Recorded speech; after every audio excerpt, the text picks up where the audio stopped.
Hey guys, welcome to my channel. I'm Lisa and today we're going to get started on this beautiful Sun Conure. This is the latest piece that my patrons have voted for to come out in November. I've decided to make this one a really big one. Usually I do about 8 by 8 inch, but this time I think I want to do a 4 size. Get a whole lot of colour in there and a lot of little details. If you're new here, hi guys, I'm Lisa. I'm a colour pencil artist, a mum, and I complete wildlife tutorials on Patreon. And we've also been branching out doing a couple of little watercolor pieces as well. So I really encourage people to appreciate the calming therapeutic nature of color pencil drawing, as well as exploring the beauty of nature. So I've got the outline down on the page. And so what we need to do next is just pick a couple of colors and then we can get started with this beautiful Sun Conure. Pencils, I'm using a Faber-Castell Polychromos pencils, but you can use any brand that you like. I always let my patrons know if you don't have exactly the same colours, just use some that are similar. Let's get started drawing the Sun Conure. So the first thing we're going to do is put in the eye, so making sure to have really sharp pencils will help you get all of these little details.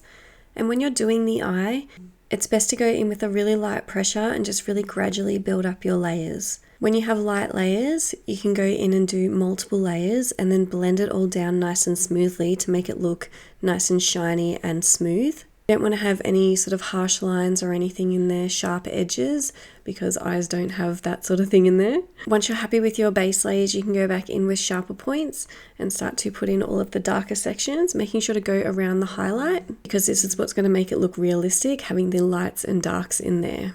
I then went in and quickly just put in some of the feathers just around the eye and the beak, because I wanted to put the beak in next, but I just wanted to have the beak something to go up to. So I wanted to put in a little bit of this feather texture, just have the beak sitting on something. And then completing the beak is the same as completing the eye. You just go in really lightly with your base layers. I also put in the white waxy pencil where you can see all of those highlight sections. So using the white waxy pencil will just allow you to preserve the highlight section and ensure that you're not getting any dark tones in there. Make sure to have a look at the colours that you can see underneath the darkness. So at the very bottom of the beak there was a bit of a bounce light, which is a really light yellow, so I put some of that in. And really gently blending back over with the either dark sepia or the black pencil. I added in a lot of different colours, including the nougat, the sky blue, the beige red, purple violet, and then blending over those with the dark sepia and the black. And then finally at the end you can go in with a harder pressure and a sharper point and go in and put all of those little details and make sure you're blending it down to make it nice and smooth looking. Going over with the white waxy pencil at the end will help give it that sort of shine opaque look. So next we're going to be putting in the feathers, and because these are so yellow and orange, you really need to make sure that you're getting rid of your outline. Any sort of graphite underneath that you can see through will come through all of the yellow and orange. I had an issue with this later on. And then just going in with a really nice layer of the cadmium yellow and then starting to go in with some of the cadmium orange and just trying to map out where you can see some of those darker sections in the feathers. You always need to go back over with the yellow and resaturate, and then going in with some of the pale geranium lake. These are perfect colours for this sort of feather texture. Adding in some little highlights with the white section. So it's been about 2 hours I've been working on this beautiful parrot Sun Conure. I'm really liking the way that the head and the feathers are coming out. Eye looks really good. I didn't love the beak while I was doing it, but I really like it now. I think next we'll move on to like a clump of the feathers and continue working on those on the left-hand side of the bird, down into smaller sections. Moving on to the blue and green feathers, we do just work on these one at a time. This just helps it not be so confusing and you can sort of figure out where each individual feather is. If you go over and just sort of colour over everything, you'll lose your place and it's really hard to figure out where each of the feathers are. For these feathers, I'm going in with a base of the cadmium yellow, using some of the permanent green and then working up darker with the permanent green and then to the indanthrene blue to get even darker. I'm not going over with any black tones except maybe right in the very darkest sections, but over the whole feather, generally there's no black or any sort of darker tones. If it needs to be a little bit more browny, I might add some of the nougat. But we really want to keep blacks and greys out of here because it'll make it seem a little bit muddy. You can always get darker, but just using some of your reds over the blues helps to get sort of a darky grey colour. And moving on to the feathers on the chest, I use a base of the cadmium yellow and then working up to the cadmium orange, mapping out where you can see all of these darker sections. Make sure to go in the direction that the feathers are going. So pay attention to your reference photo and the way that you can see the feathers moving around the bird.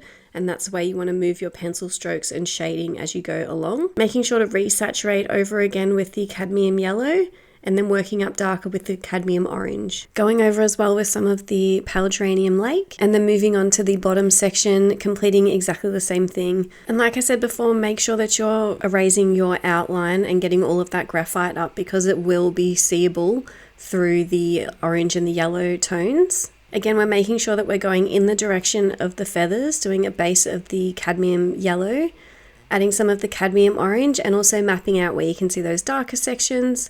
Down the bottom here, it is a lot darker, so we do use a little bit more of the pale geranium lake, and I also go in with some of more of the dark red. But remember, this sort of thing, it does take a while and it does take a lot of practice. So make sure you're being kind to yourself and taking your time as you're going through. Pay attention to your reference photo where you can see all of the darker and lighter tones, and I'm also using some of the white to add in those little highlight sections. When it comes to adding the feathers on the tail where it's really dark, I go in with all of the same colours we've been using before, the blues, greens, yellows and oranges, and then just going and glazing over it really lightly with the dark sepia and then getting darker with the black in the darkest areas. I did also go over with a finesse blender pen. So this is just a colour pencil blender pen that helps to smush all of the colour together and make it nice and smooth and just cover all of the tooth of the paper. When it comes to the branch, we do exactly the same thing and we're using exactly the same colours that we've been using throughout the bird. So we want to make sure that we're having a cohesive piece where all of the colours are flowing from the animal and also in the surroundings. So I'm using a base of the warm grey one, using some of the nougat, some of the cadmium yellow, cadmium orange, then just layering these colours up, gradually getting darker. For the darkest sections, I use some of the dark sepia, the nougat. You can also go in with some of the dark red, it really helps to darken some of the areas, and also going in with black at the very darkest sections. And as you go through layering your pencils, you can also go back in with some of the warm grey one just to help blend it all down. This will make it nice and smooth and give a really soft finish. I also go in with my white waxy pencil at the end and add in some of those little highlight sections. And then once everything is in, I step back for a little while, have a look and see where I want to make any changes and make some adjustments. But I really hope that you like this video. Remember to like and subscribe. If you'd like to give this one a go yourself, the link is in the description below to my Patreon, and you can see all of my tutorials available on my website, and I'll see you in the next one. Thanks guys.